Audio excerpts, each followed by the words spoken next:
We are now going to have a panel discussion on what has 21 years of FOI changed. So Jenna, Rose and Maurice, if you'd like to join me up here.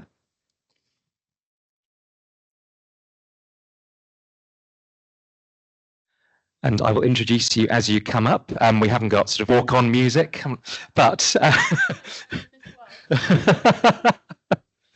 So first we have Rose Whiffen, who is Senior Research Officer at Transparency International UK. We have Jenna Corderoy, who's Investigative Reporter at Democracy for Sale. And we have Maurice Frankel, the Chief Executive of the Campaign for Freedom of Information UK. So what has 21 years of FOI changed? I'm going to go to each of our panellists in turn with a particular question and also giving them a chance to reflect on what they've heard from Warren. And again, there'll be time for questions and some discussion on the panel as well. So you can see the Slido details on screen if you need them, and we'll go hands up as well. So my first question I'm going to put to Maurice, which is, obviously, Campaign for Freedom of Information was extremely influential in getting FOI passed in the first place. How has 20 years of FOI shifted power and public life in the UK? Well, just to give you some taste of what things were like before FOI, this is a minister speaking about a request for a report. You cannot obviously have detailed reports made available to every outside organisation and everybody who wants to come along and look at them. No, I will not show you the report. I see no reason to show the BBC the report. You know the contents of the report because she's told them. If you don't believe me, that is tough luck. So that was Anne Widdecombe, the then Social Security Minister in 1991. This was a response of a chief constable to a request for information. I have to say I have not the slightest intention of giving you any information about why I reached the decision I did.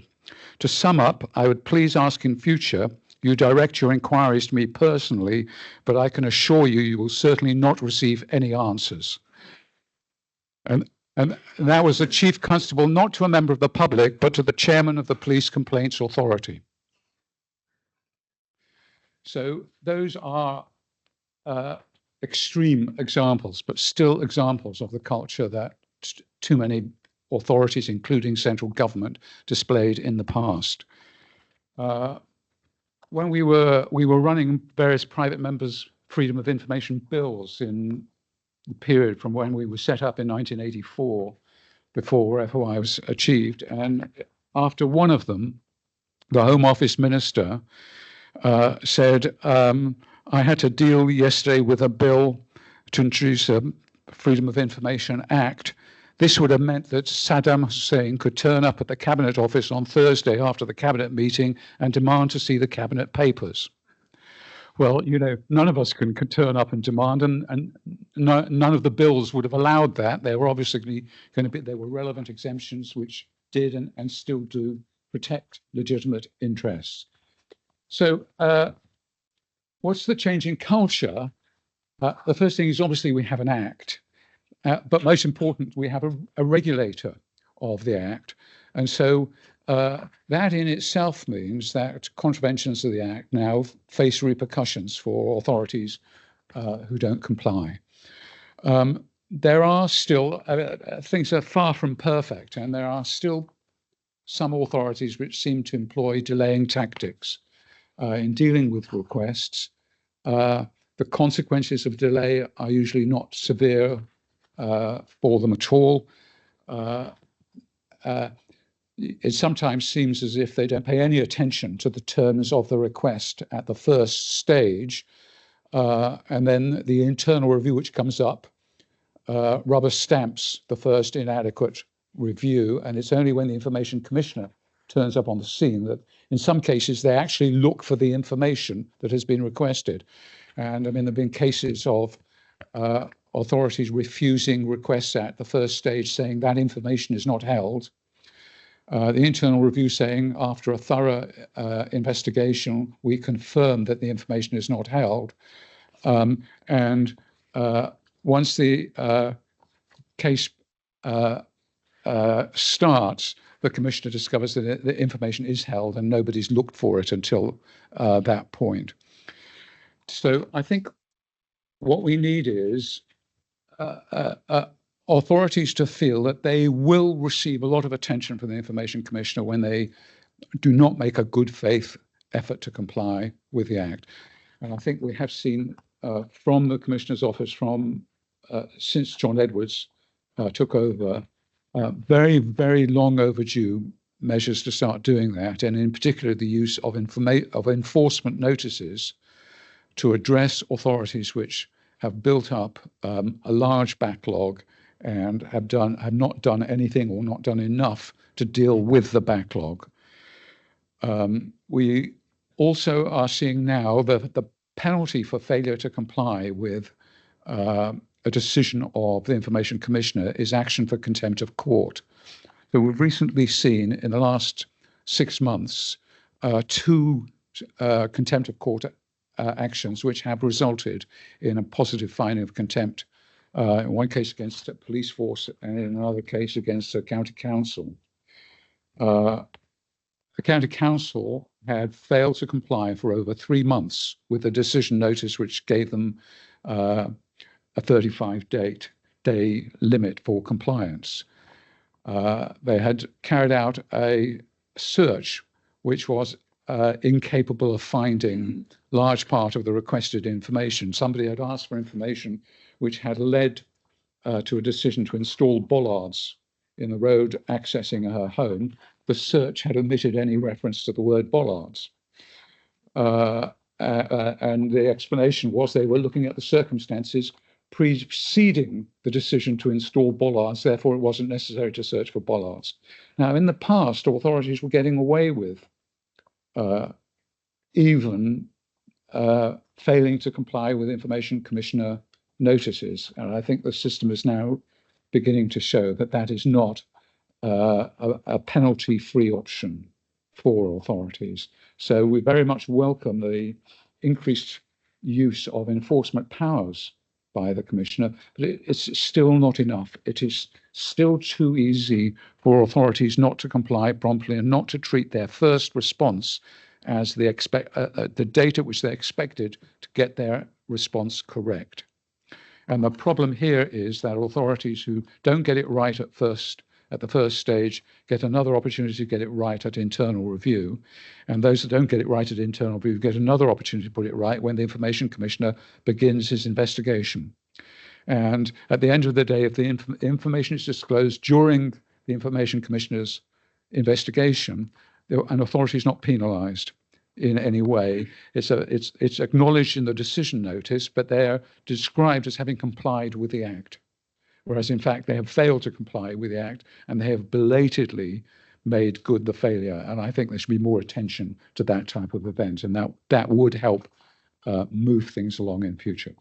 Brilliant. Thank you very much indeed, Maurice. And if you could pass the mic to Jenna, who will come to next. Jenna, I think it'd be fair to describe you as an FOI enthusiast when it comes to putting requests in. How do the realities of using FOI match the principles? I think this is going to be a little bit depressing, but bear with me. So I'm an investigative reporter for Democracy for Sale, and we specialise in reporting politics, and we cover transparency issues. And the FOI Act is fundamental to our investigations, and our best work has been sparked by information that we have obtained under the Act. And at Democracy for Sale, we also take FOI challenges to tribunal, and we also work with lawyers to access vital documents. So yeah, we are very enthusiastic about the Act. So we've had the Act for 21 years now. But I think it needs a serious update because things have changed over those years. The nature of government has changed, whether that's from outsourcing public services to private companies to communicating via WhatsApp. There's just been no meaningful reform, unfortunately. And, we've seen government departments or government bodies, that ought to be covered by, government bodies, meant to be covered by the FOI Act. We had the £800 million government-funded Advanced Research and Invention Agency, which conducts high-risk, high-reward scientific research, but that's not covered by the Act, and so we can't scrutinise it properly. But I also feel that the government and governments across the decades don't really celebrate the Act as it should. And I think they see it as burdensome. Leaders say that FOI furs up government. And we had a minister in 2021 that said the Act is a malign piece of legislation, which is not very helpful. But transparency is a good thing. And I just think this needs to be embraced a bit more. And the Institute for Government put out a really good report that spoke to that. Yes, FOI will, generate, stories that are going to be politically damaging, but exposing that type of wrongdoing, that is vital for democracy and accountability as well. But yeah, let's come to the realities. Yeah, so I'm sure that, everyone sitting here today has faced very lengthy delays over sending FOI requests. You look at the government's FOI statistical bulletin for 2024, and across all monitored bodies, around 3/4 of requests are responded to in time, down from 81% in 2023. And there are particular government departments that are quite poor. I know that in December, the ICO issued an enforcement notice for the Foreign and Commonwealth Office over poor timeliness. I just wish the ICO would make more of a noise when it reprimands government bodies. And yeah, when you get to the ICO, you could be waiting months for a decision. And I really sympathise with the ICO after hearing what Warren said earlier. But I sent a complaint, I think quite significant public interest, in August last year, and a case officer still hasn't been allocated to my complaint. So I'm waiting for a long time now. And then when you get to tribunal level, you're looking at maybe a year or even more. And then you're up against council. Government departments spend lots of money on counsel and lawyers to stop the disclosures. And at Democracy for Sale, we found that the last Conservative government, they spent close to £1 million on lawyers for cases listed at Information Tribunal in 2023. I had a case that was heard in 2024 concerning the BIP PPE lane, that controversial procurement channel that the government operated during COVID. And the Cabinet Office spent tens of thousands of pounds on that case to stop further details of what I was asking for to be released. So yeah, we do work with lawyers quite a bit to try to redress that imbalance. But I think to conclude, FOI needs quite a lot of help for it to continue for the next 21 years. I'm going to stop now. Brilliant. Thanks, Jenna. If you could pass the mic to Rose. Rose, obviously Transparency International has a wide-ranging interest in transparency, anti-corruption. I know you've had a very quiet time of it in the UK recently. But has FOI succeeded in shifting culture inside government? Thanks for the question. So as Gavin set out, I'm from Transparency International UK, so I'm an anti-corruption organisation. So I'm looking at this from a much broader perspective and how FOI really fits into the wider anti-corruption toolbox. And I would say in terms of how it has shifted culture, I would look at it in 3 dimensions. So firstly, it's shifted the risk calculation of wrongdoing. Secondly, it has shifted public expectation on transparency. And thirdly, I would argue, it began the momentum towards wider government transparency overall. So if I take each in turn, so starting with how it shifts the risk calculation to prevent wrongdoing.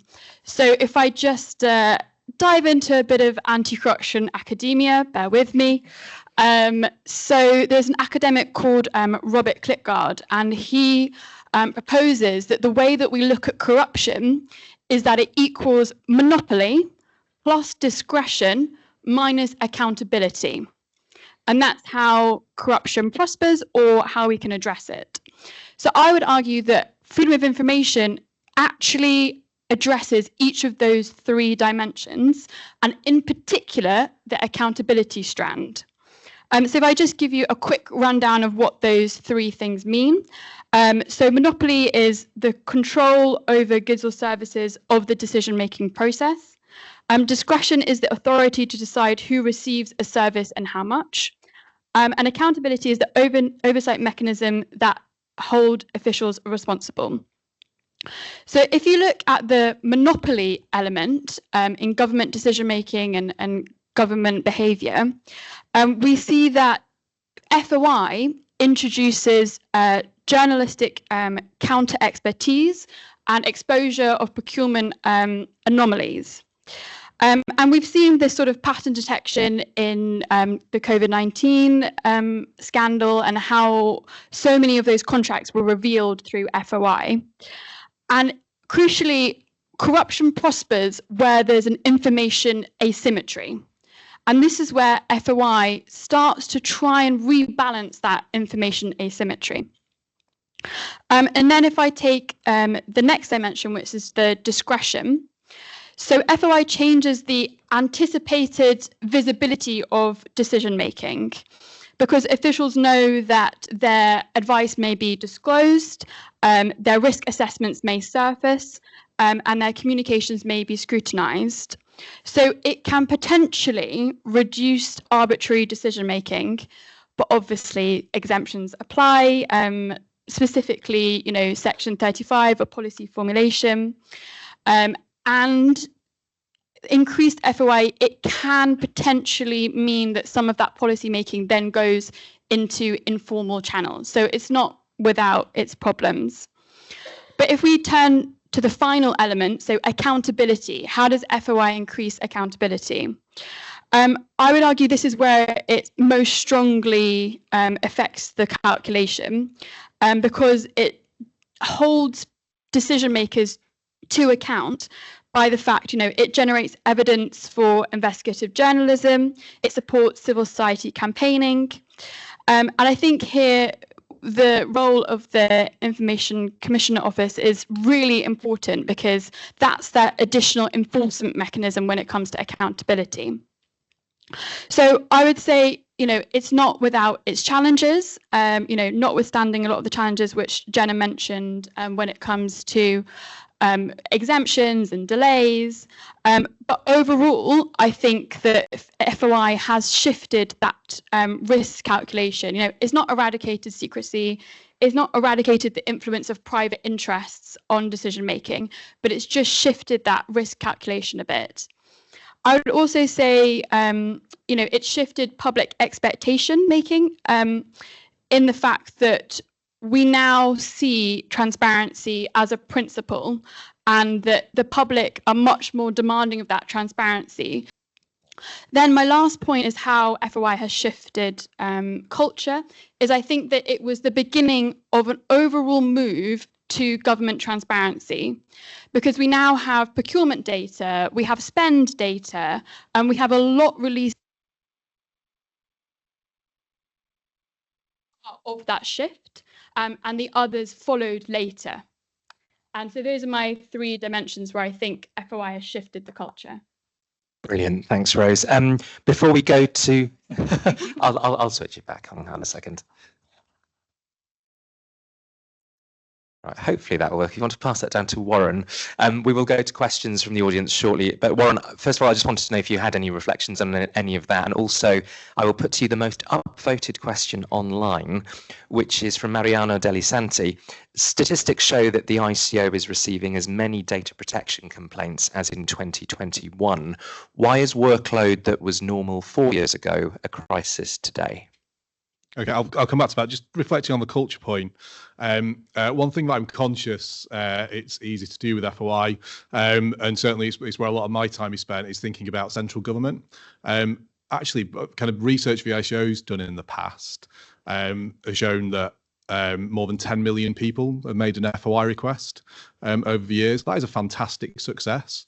In a world where we're not particularly great at citizenship education in lots of ways, and we don't actually tell people what their rights are, the fact that that many people have used FOI and that the vast majority of that is to their local government, to their school, to their hospital, whatever it might be, to find out something that is really important and matters to them, I think is a great success. And going back to that point that we don't necessarily celebrate it as much as we should, I think that's a really good example of why we should celebrate it.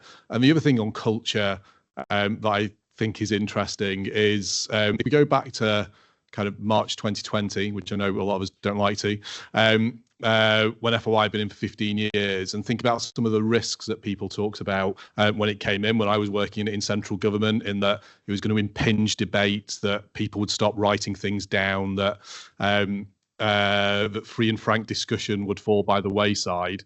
If we look at the COVID inquiry and all the evidence that's been looking at, it doesn't feel like we live in a system where people feel particularly restrained in what they can say and write down. So actually, some of those risks that were around FOI when it came in haven't really transpired, and we've got a lot of the benefits without a lot of the risks that people were concerned about and that certain people were quoted at the start talking about. I don't think the evidence actually backs that up. So I think we really should celebrate the success of FOI, because I think it has had a massive impact. And no, the system's not perfect, but it's a really good piece of law that actually works well a lot of the time. Sometimes it doesn't. On the volumes point, am I allowed to use the point that I'm a director of FOI here? And I must admit, I don't know the history of DP complaints off the top of my head. So that sounds to me like I don't know if that data is exactly right. I must admit, and apologies for that. What I can say is that I do know that team at the moment is obviously kind of being set up, staff to deal with what we anticipated coming in a similar way that we were, and that we were expecting to struggle this year. We certainly weren't expecting to struggle anywhere near the way that we have, with a rate of complaints that actually is lower than our colleagues in data protection. So the pressure on that side of the team is really, really significant. I know they're working as hard as they can to get through it, but yes, apologies, I can't pull the data from the top of my head on that one to know whether like for like is quite the same. Cool, thank you. And I'm going to take one quick round of questions. There is a hand up at the back, so we'll send the mic up in a second.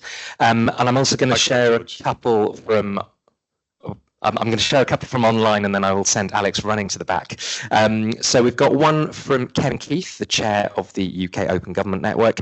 On FOI, we speak lots about leaking pipes and not enough about preventing cholera. How do we reconnect the power of FOI to the public and therefore value to politicians? And I saw one hand at the back, so I'm going to send Alex to George.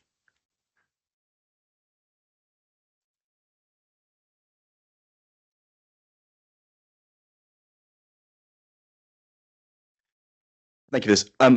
My question really is around the sort of culture of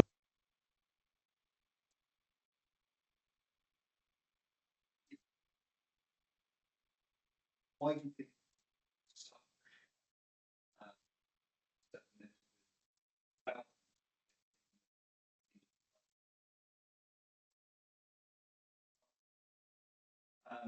and is this reflected in any of the correspondence you have with management departments in terms of the reasoning why we're not necessarily getting a bigger funding for the FOI working through? I feel like George is trying to get me sacked. So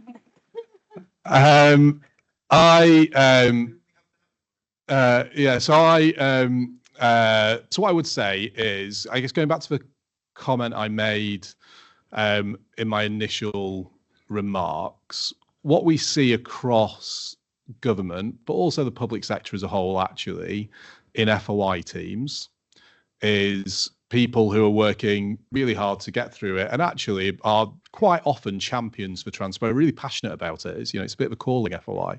So I'd always have that at the back of your mind when dealing with the teams making requests. I think what you see across, the tens of thousands of public bodies, including central government, is in that cultural point, is then different appetites and attitudes towards transparency, towards what goes out. And I think that applies to central government as it does to local government, as it does to the NHS. The kind of culture is basically different organisation by organisation. And the trick for us as a regulator is to try and understand that and think about what the tools are that we have to try and change that culture where we think that's necessary. And we do things like the commissioner writing to public sector leaders as part of that. We think about the practice recommendations and enforcement notices that we do to make sure that it's on the agenda at more senior levels. And so we do try and have that impact where we can, and that includes having discussions with senior officials where we think that's necessary as well. And I'm going to stop talking there before I fall into your trap and hand over to somebody else. I'm happy to take Kevin's question. In particular, value for politicians. So you're going to realise that I've been doing a lot of investigation of the Epstein-Mandelson emails. So just to give some context of the scandal, in particular, there was an exchange of emails whereby Mandelson, who was a minister at the time, sent an email to Epstein, about bankers' bonuses. So this was a policy that was being introduced in reaction to 2008 financial crisis. So arguably, it was sort of in the public interest to introduce. However, it ran contrary to the interests of Epstein's banking associates at JP Morgan, et cetera, et cetera. So this is very unusual that we see a minister liaising with a foreign private businessman in potentially the interests of a private business, JP Morgan. Now, interestingly, at the time, Mandelson then spoke to Alistair Darling, who was the Chancellor at the time, and internally lobbied Alistair Darling to curtail this banker's bonus policy.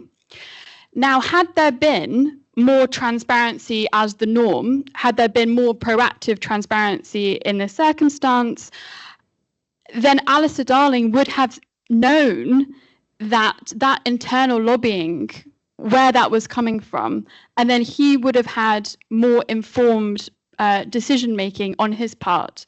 This is just one example, but I can see that when there's more transparency, the politicians themselves can have a better picture of the different opinions that they're receiving, and thus they can make a better informed decision as well.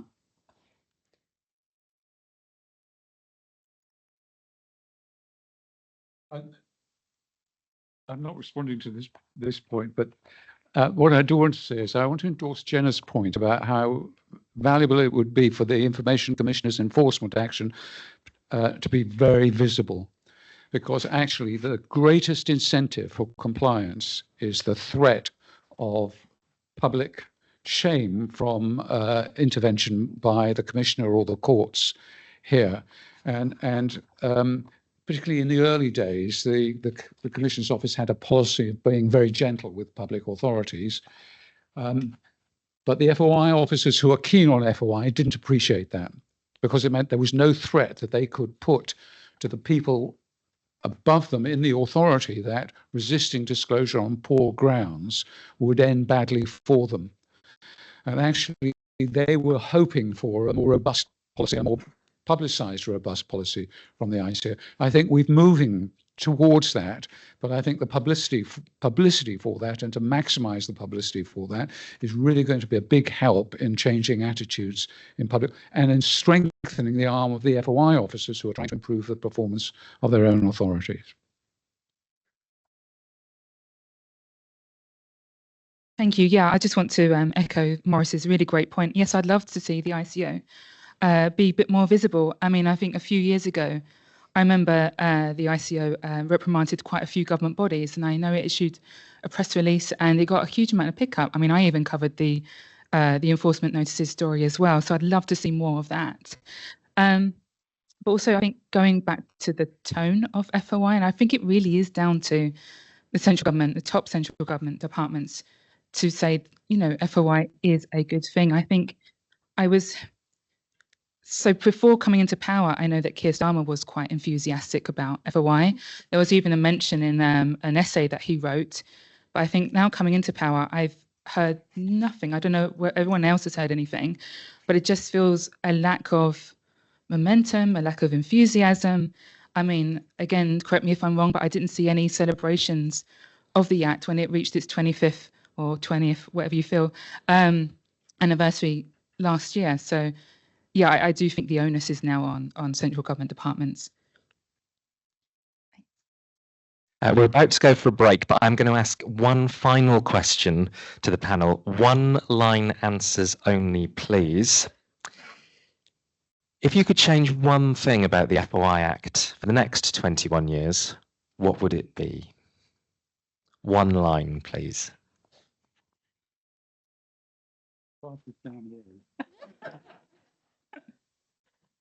Get rid of the First Aid Tribunal. Sorry, the First Aid Tribunal. For me, it would be reducing the use of the Section 35 policy exemption. For me, it's extending the Act to cover. Sorry, extend it. Maurice. For me, it would be not implementing Warren's suggestion. Well, Warren, Rose, Jenna and Maurice, thank you very much indeed.